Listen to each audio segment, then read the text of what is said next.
ఎమ్మిగనూరు వ్యవసాయ market yard కు ఏడాది వేరుశనగ కాయలు భారీగా తరలివస్తున్నాయి. 2026 నుంచి 2025 వరకు సీజన్ కు గాను 3 మండలాల రైతులతో పాటు చుట్టుపక్కల ప్రాంతాల రైతులు కూడా తమ ఉత్పత్తులను పెద్ద ఎత్తున మార్కెట్ కు తీసుకువస్తున్నారని మార్కెట్ యార్డ్ ప్రత్యేక శ్రేణి కార్యదర్శి చంద్రమౌళి తెలిపారు. అయితే ఈ సందర్భంగా మార్కెట్ ధర తక్కువగా ఉందని చెప్పారు. దిగుబడి తక్కువగా ఉన్న ధర మాత్రం 8,600 నుంచి 9,600 వరకు ధరలు పలుకుతున్నాయన్నారు.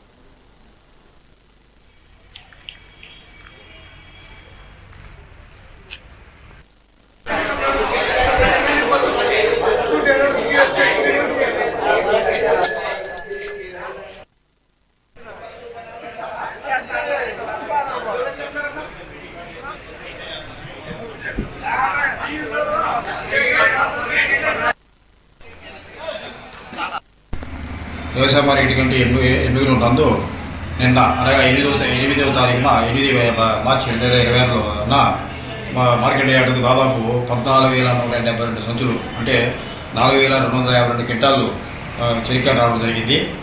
ఈ ప్రస్తుతం వల్ల గత సంవత్సరం కంటే ఈ సంవత్సరం క్రాప్ తక్కువ ఉన్నా కూడా లాస్ట్ ఇయర్ క్రాప్ ఎక్కువ ఉన్నది, కానీ ధర తక్కువ ఉన్నది. ఈసారి క్రాప్ తక్కువ ఉండడంతో ఈసారి ధర ఎక్కువగా పలుకుతాం, రైతుకు సుపరిమాణంగా చెప్పుకోవచ్చు.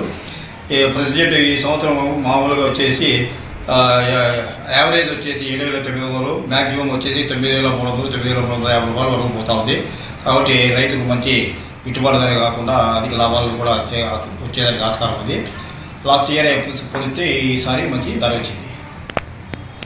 ఈరోజు కమర్షియల్ ఏజెంట్స్ బుట్టలు ఎత్తలేదని, లారీకి ఎత్తలేదని, సరుకు ఎత్తలేదని చెప్పినాను. అసలు దాని మీద అది ఈరోజు వచ్చేసి ఈ హమాలీలు 8 గంటల లోపలే సరుకు ఎత్తాల్సి ఉంది. తర్వాత మబ్బులో ఎత్తడం వల్ల మాకు తరిగి వస్తుంది అని చెప్పేసి వ్యాపారస్తులు కొనుగోలు చేయకుండా ఆపడంతో వాళ్ళతో చర్చించి మళ్ళీ కొనుగోలు చేయడానికి